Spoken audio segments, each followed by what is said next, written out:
so this was a really terrible situation for the Yuyuko.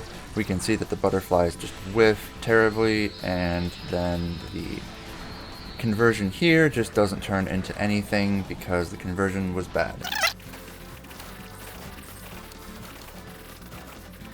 This should never have been allowed to happen. If you have Alt 2-2 delay bolts, your offensive shouldn't really allow for Yuyuko to just 2B you, because if you get hit by that, your delay bolt is gone.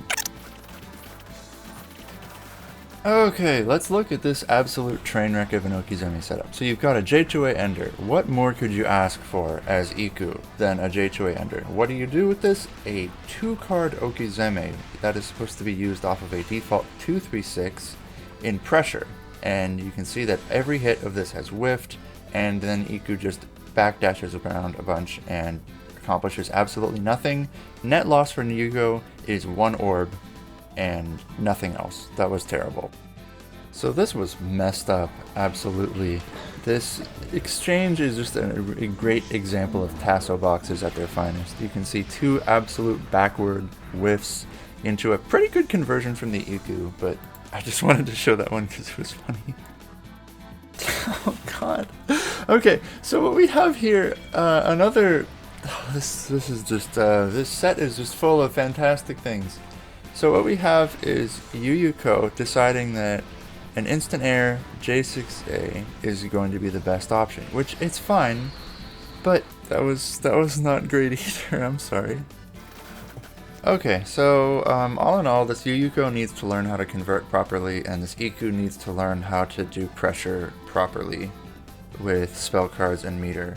And here we have the next game that we will be watching today, which is going to be Komachi versus Aya. Let's see what happens.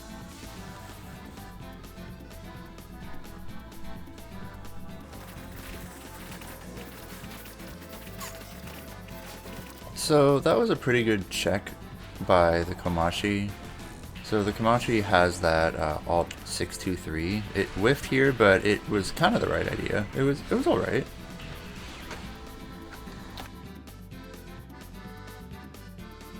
So that was actually a pretty alright OKIZEME setup there. So we've got the Endless Way, the Alt 2-2 into a 3A Crush.